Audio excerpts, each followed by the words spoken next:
Today I want to talk to you about the 5 laws of wealth. The first axis of freedom, financial freedom, means that you are in a position where you never have to worry about money again. So I'm not talking about rich, I'm not talking about Lamborghinis and beach houses.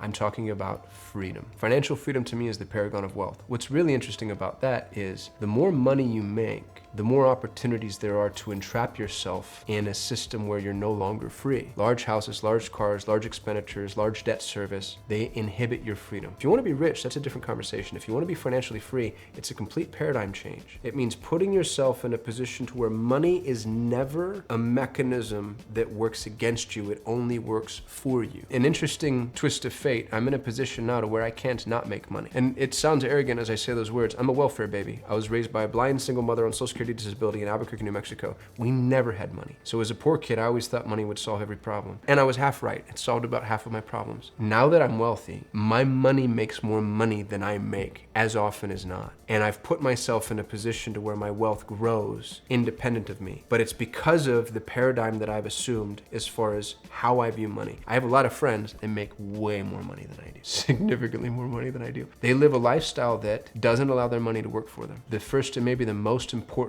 mindset when it comes to being wealthy is that money is a tool. And like any other tool, it's one that you can have work for you, or you can find yourself in a position of having it work against you. One of the most apt analogies that business consultants offer is money is a lot like fuel. If you're a Formula One race car, fuel is the least important part of that vehicle unless you're out of it. And then once you're out of it, you're dead in the water and you're no longer able to race. So money is a tool, and if you can position yourself to look at money as a tool, what's really fun is it actually starts to deflate the interest in using money for other things, money that might be connected to your identity or your status or your lifestyle. So I'm not here to wealth shame, and I'm not here to talk you out of doing things that are fun. If you do those things at the expense of your freedom, then I think what you might end up having is a value misalignment. So what I'd like to offer is that freedom is one of the most important things that you can possibly pursue. I have a hard time thinking from a personal perspective what's more important. And if the way that you're using money inhibits your freedom, then it's worth this paradigm change. I shot an entire video about money mindset that I'd love for you to watch. If this resonates with you, I talk about money as a machine, and there's multiple machines involved in kind of this mechanism, this assembly line of money. So I'll link to that video in the description. Feel free to watch it. Number 2 is patience over passion. I think we tell young entrepreneurs especially all the time, follow your passion, do what interests you, do what you love. Sadly, I don't see that leading to wealth. I don't think there's anything wrong in following your passion. As a matter of fact, I think that's the reason that we call things passion projects. I think you absolutely should. I think it's probably one of the best ways to occupy your free time. If you're pursuing wealth and passion are at least not tethered, and maybe more often than not tend to actually be contrary to each other. You hear this all the time with artists. You know, it's the musician or the painter or the filmmaker that starts doing what they love for money, and they realize that it actually kills the love of it. I wouldn't connect wealth and passion. Instead, what I'd posit is we exchange passion for patience. Wealth follows patience. One of my close friends, Artyom Nikolaev, one of the brightest people I know and wildly successful, very wealthy. He was financially free at 30 years old and retired for 10 years to be a full-time dad. And he and I were on the phone the other day, and he says, you know, I'm only rich because I'm lucky. That threw me off because I know how smart he is, I know how intentional he is, and I know that a lot of his wealth came from pure brute force. So I asked him to dig into it for a little bit. He said, I'm lucky, but I'm lucky because I stayed out on the field. Far too often what you see from entrepreneurs is the person that's most successful isn't the one that's the best. They're the one that's left. Because as it rains and storms and hails and thunders and there's an earthquake and there's a hurricane, people start to scatter and they start to leave. Not always the person who's the best at what they're doing, it's just the person that was able to hang on the longest. There's the fun saying, every dog sees his day. Well, that's gonna end up being true. I feel the same way about my wealth and my luck. I had 65 unsolicited offers when I sold my agency. You know, I like to say, oh, I had an 8-figure exit. I was just right place, right time. I ended up owning an asset class that at the time of my exit became a very popular asset class. And interestingly, 9 months later was worth a fraction of what I sold it for. I was so lucky to let go of the hot potato when I did. So I'm only wealthy because I'm lucky. I've been in the game for 20 years and I took my hits and I fell off the horse and I got right back on, and at a certain point it paid off. So I'll tell you, as a young entrepreneur, if you're listening to this, success truly is inevitable. I wish somebody said those words to me. I wish as a young man somebody came and said, hey, just hang in there. Success is inevitable. That's true. As long as you manage your downside risk, stay out onto the field. If you're doing anything even moderately valuable, managing your downside risk means that you don't take risks that will result in your destruction should you have gambled improperly. properly, right? So you manage your downside risk. Don't bet more than you can lose. Stay out on the field. Just stay at it. And on a long enough timeline, wealth follows patience, not passion. Wealth loves consistency. This dovetails into patience nicely. You need to be patient and you need to be consistent. Because if you're just jumping around from new opportunity to new opportunity to new opportunity, it might feel as though you're staying out on the field, but you keep switching fields. So that's not to say that you go down with sinking ships or that you avoid what's obvious on the horizon, but you want to put yourself in a position to where there's a level of continuity with what it is that you're trying. Very often as you're building a bridge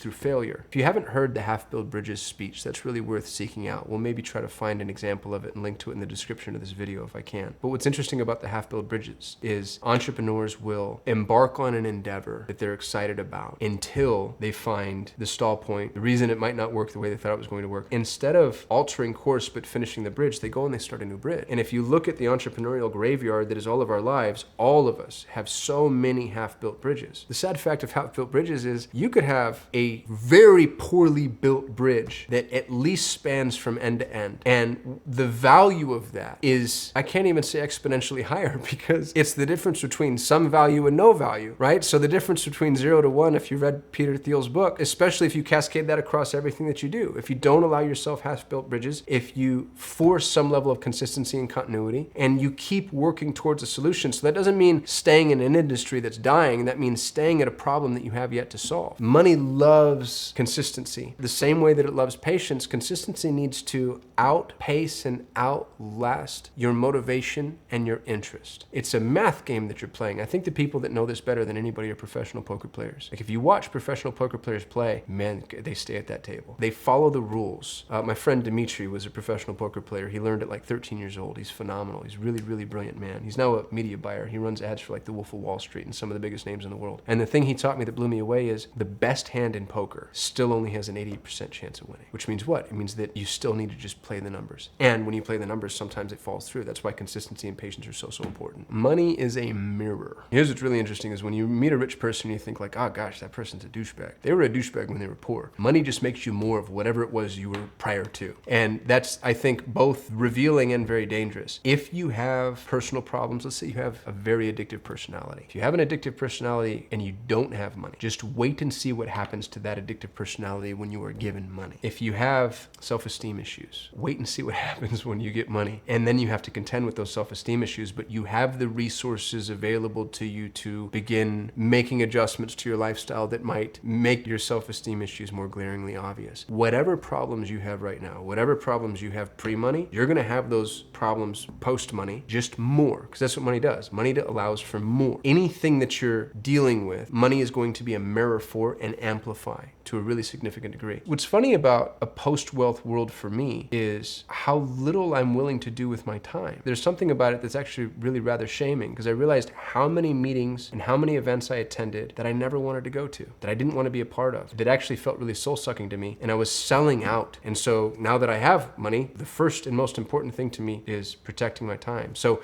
money is going to end up being a mirror, and money is going to show you what's important to you, but money is also going to show you what problems you have. In a lot of instances, money actually makes those problems worse. If you have relationship problems, money makes them worse. If you have familial problems, money can make them worse. If you have addiction problems, personal problems, habit problems, money can make those problems worse. So if you're on the path to achieving and attracting wealth, I think personal and self-development is really critically important for you. You want to start on that path now. The idea that, oh, it's okay, I'll fix it when I'm rich.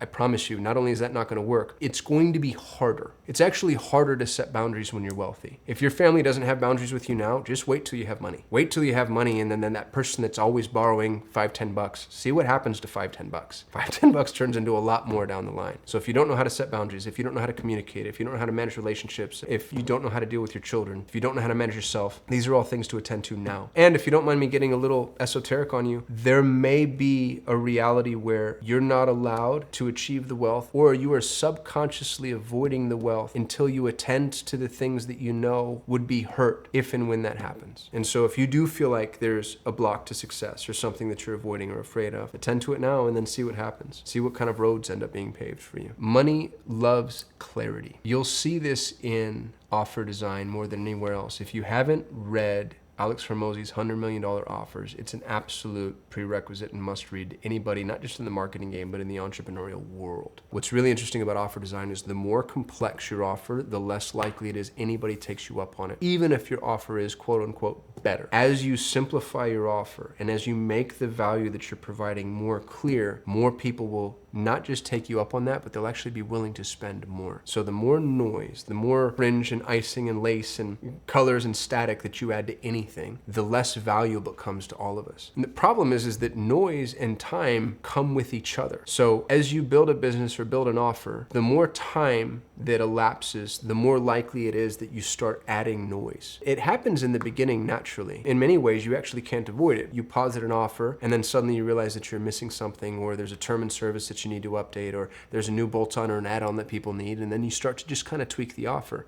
But with tweaking comes bloat, and with bloat comes noise, and with noise comes lack of clarity. And so if you want to be really disciplined in a fashion that feels ruthless, revisit everything that you do in business and cut. The most efficient entrepreneurs I've ever seen, they don't add, they subtract. The wealthiest people I know are really good subtractors. Warren Buffett's probably the most famous when he talks about this. His job is to say no to 98% of things that come to his table. And so if you really want to pursue wealth, get really good. Make it a skill to take away, to subtract, to say no, to remove. And when you cut away, you put yourself in a position of really getting down to the root of what's valuable. So I hope these 5 laws have been helpful for you. I'd love to know which ones you have for me. Drop them in the comments. Otherwise, I'll see you in the next video. Thank you so much for watching my YouTube channel. If you don't mind, like the video, juice the algorithm, subscribe to the channel if you want to see more, comment if you have questions or other topics you want me to cover, and most importantly, if you want to help me grow, share this and share it with context. Let people know what you liked, what you disliked, what you agreed with, what you disagreed with,